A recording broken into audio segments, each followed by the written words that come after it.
विस्फोटक अधिनियम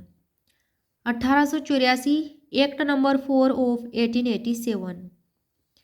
हम अध्ययन करेंगे धारा 6 का 6 से लेकर के 6 तक इसका उपबंध है। 6A से 6A से 6F तक इनका उपबंध है। 6 में है युवा व्यक्तियों और कुछ अन्य व्यक्तियों द्वारा विस्फोटकों के विनिर्माण, कब्जे, विक्रय या परिवहन पर प्रतिषेध का। इस अधिनियम के पूर्वगामी उपबंधों में किसी बात के होते हुए भी कोई व्यक्ति जिसने 18 ईयर्स की आयु पूरी नहीं की है या जो किसी अपराध के लिए जिसमें हिंसा या नैतिक अधमता अंतर्ग्रस्त है, दोष सिद्धि पर कम से कम 6 माह की अवधि के लिए दंडाधिष्ट किया गया है। दंडादेश की समाप्ति खत्म होने के बाद, मतलब दंडादेश की समाप्ति होने के बाद 5 वर्ष की अवधि के दौरान किसी भी समय या जिसे परिशांति कायम रखने और सदाचार के लिए CRPC 1973 के अध्याय 8 के अधीन बंद पत्र निष्पादित करने के लिए आदेश दिया गया है। बंद पत्र की अवधि के दौरान किसी भी समय या जिसकी अनुज्ञप्ति इस एक्ट या इस एक्ट के अधीन बनाए गए नियमों के उपबंधों के उल्लंघन के लिए भारतीय विस्फोटक संशोधन अधिनियम 1978 एक्ट नंबर 32 के प्रारंभ के पूर्व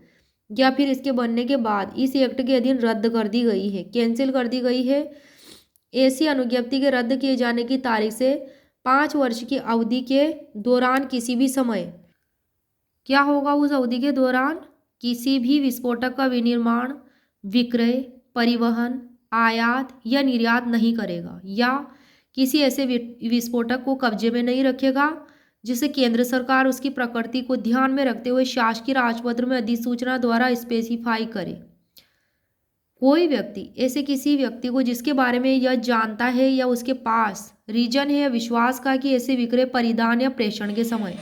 खंड क के अधीन ऐसे विस्फोटकों का विनिर्माण, विक्रय, परिवहन, आयात, निर्यात करने या उसे कब्जे में रखने से प्रतिषिद्ध है या वह विकृत चित्त है तो किसी विस्फोटक का विक्रय, परिधान या प्रेषण नहीं करेगा। तो ये बातें थी धारा 6 में। अब है धारा 6B, अनुज्ञप्तियों का अनुदत्त किया जाना, लाइसेंस का ग्रांट किया जाना। उपधारा 1 में है कि जहां कोई व्यक्ति धारा 5 के अधीन अनुज्ञप्ति के लिए आवेदन करता है वहां अनुज्ञप्तियों के अनुदत्त किए जाने के लिए उस धारा के अधीन बनाए गए नियमों में विहित प्राधिकारी, जिसे इस एक्ट में या इसके पश्चात अनुज्ञापन प्राधिकारी कहा गया है, ऐसी जांच यदि कोई हो आवश्यक समझे उसके पश्चात इस एक्ट के उपबंधों के अध्ययन रहते हुए लिखित आदेश द्वारा या तो अनुज्ञप्ति अनुदत्त कर सकेगा या अनुज्ञप्ति अनुदत्त करने से इनकार कर सकेगा। उपधारा 2 है अनुज्ञापन प्राधिकारी निम्नलिखित दशाओं में अनुज्ञप्ति अनुदत्त करेगा। जहां विस्फोटकों के विनिर्माण के प्रयोजन के लिए अनुज्ञप्ति अपेक्षित हो, अनुज्ञापन प्राधिकारी का यह समाधान हो जाता है तो वह व्यक्ति जिसके द्वारा अनुज्ञप्ति की अपेक्षा की गई है विस्फोटकों के विनिर्माण का तकनीकी व्यवहार ज्ञान और अनुभव रखता है या उसके नियोजन में ऐसे तकनीकी व्यवहार ज्ञान रखने वाले अनुभव प्राप्त व्यक्ति है या वह ऐसे व्यक्तियों को नियोजित करने के लिए वचनबद्ध है या जहां किसी अन्य प्रयोजन के लिए अनुज्ञप्ति अपेक्षित है वहां अनुज्ञापन प्राधिकारी का समाधान हो जाता है तो व्यक्ति के पास जिसके द्वारा अनुज्ञप्ति की अपेक्षा की गई उसे प्राप्त करने के लिए अच्छा कारण है। अब आती है धारा 6C, अनुज्ञप्ति के लिए इनकार करना। उपधारा 1 कहती है कि धारा 6 में किसी बात के होते हुए अनुज्ञापन प्राधिकारी निम्नलिखित दशाओं में अनुज्ञप्ति अनुदत्त करने से इनकार कर सकेगा। जहां ऐसी अनुज्ञप्ति किसी प्रतिष्ठित विस्फोटक के संबंध में अपेक्षित है या जहां ऐसी अनुज्ञप्ति के लिए किसी ऐसे व्यक्ति ने अपेक्षा की है जिसके बारे में अनुज्ञापन प्राधिकारी के पास विश्वास करने का कारण है कि वह किसी ऐसे विस्फोटक का विनिर्माण करने, उसे कब्जे में रखने, उसका विक्रय करने, परिवहन करने, आयात निर्यात करने से इस एक्ट या तत्समय प्रवर्तित किसी अन्य विधि द्वारा प्रतिषिद्ध है या विकृत चित्त है या इस एक्ट के अधीन अनुज्ञप्ति के लिए किसी अन्य कारणवश अनुपयुक्त है या या जहां अनुज्ञापन प्राधिकारी लोक शांति की सुरक्षा, लोक सुरक्षा के लिए ऐसी अनुज्ञप्ति अनुदत्त करने से इंकार करना आवश्यक समझे। उपधारा 2 कहती है कि जहां अनुज्ञापन प्राधिकारी ऐसे व्यक्ति को कोई अनुज्ञप्ति अनुदत्त करने से इंकार कर देता है, वहां ऐसे इंकार करने के कारण लेखबद्ध करेगा, उस व्यक्ति द्वारा मांग की जाने पर एक संक्षिप्त कथन उसको देगा जब तक कि किसी मामले में अनुज्ञापन प्राधिकारी की यह राय ना हो कि ऐसे कथन का दिया जाना लोकहित में नहीं होगा। लोकहित में नहीं होगा तब तक क्या करेगा, अनुज्ञापन प्राधिकारी की राय में इस संक्षिप्त कथन को उसको देगा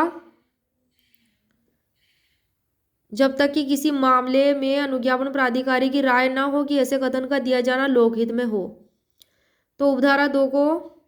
देखते हैं कि अनुज्ञापन प्राधिकारी किसी ऐसे व्यक्ति को कोई लाइसेंस अनुदत्त करने से इंकार करता है, मना कर देता है कि नहीं देनी है,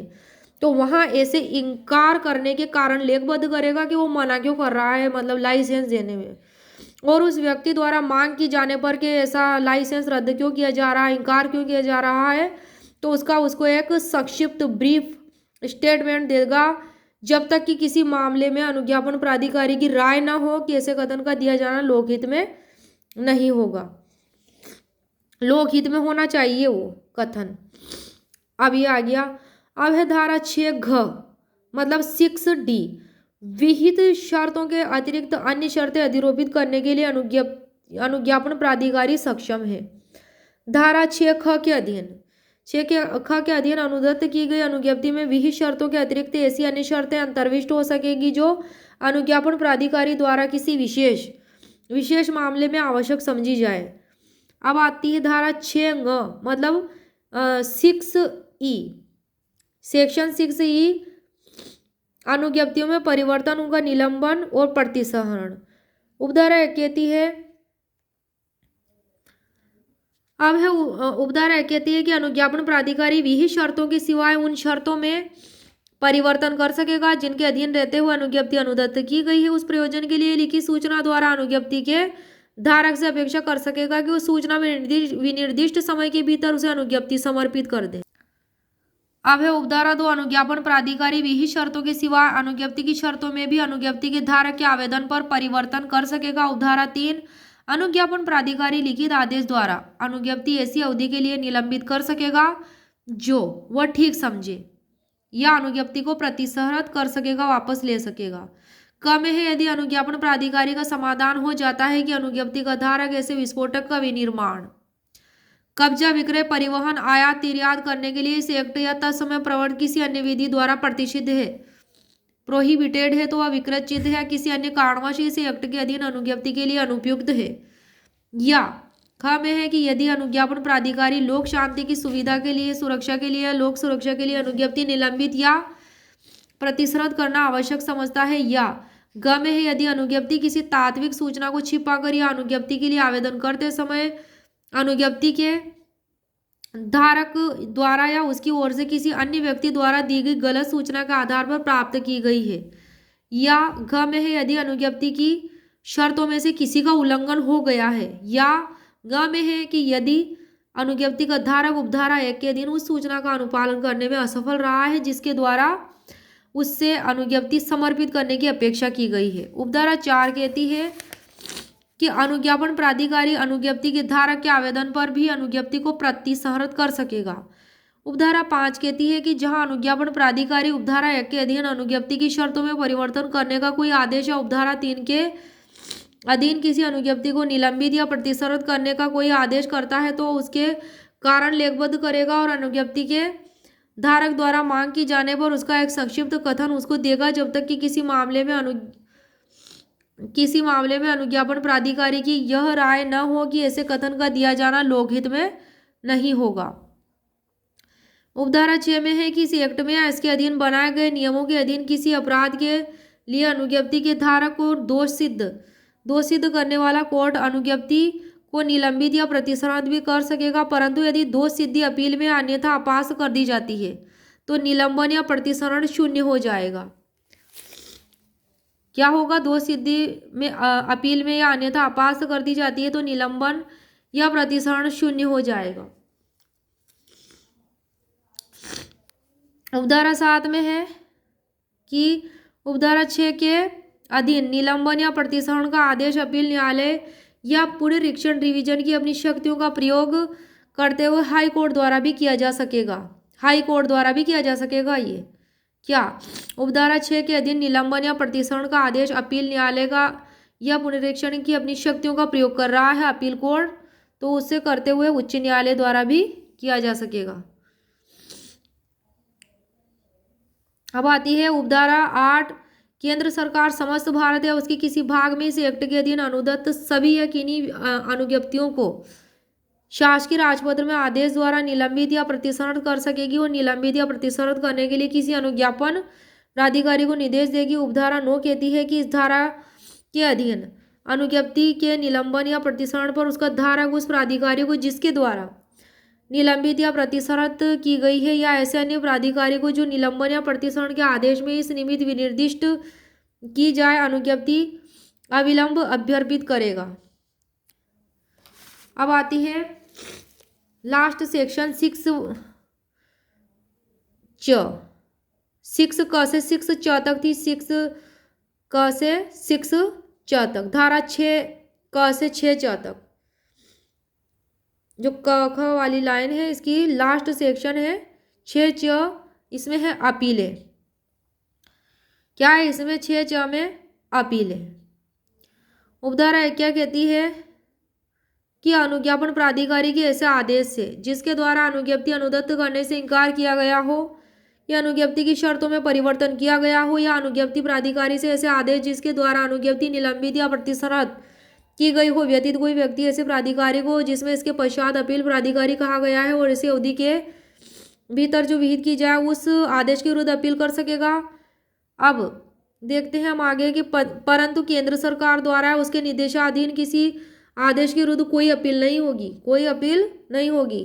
केंद्र सरकार द्वारा उसके निर्देशाधीन किए गए किसी आदेश के विरुद्ध। अब आती है उपधारा 2 की यदि कोई अपील जिसके विहित अवधि की समाप्ति के बाद की गई तो उसे ग्रहण नहीं किया जाएगा विहित अवधि के बाद, परंतु अपील उसके लिए विहित अवधि की समाप्ति के बाद तभी ग्रहण की जाएगी जब अपीलार्थी अपील प्राधिकारी का समाधान कर देता है कि उस अवधि के अंदर अपील न करने के लिए उसके पास पर्याप्त कारण था कि क्यों वह अपील नहीं कर सका। उपधारा 3 कहती है कि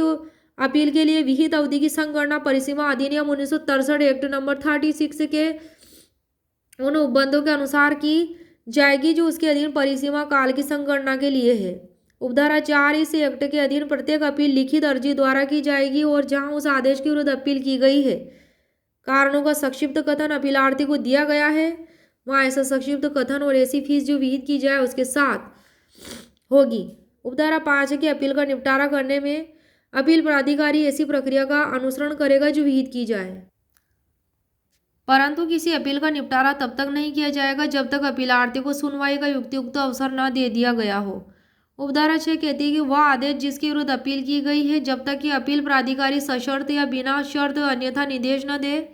ऐसे आदेश के विरुद्ध की गई अपील का निपटारा होने तक प्रवर्त रहेगा। उपधारा 7 कहती है कि इस आदेश की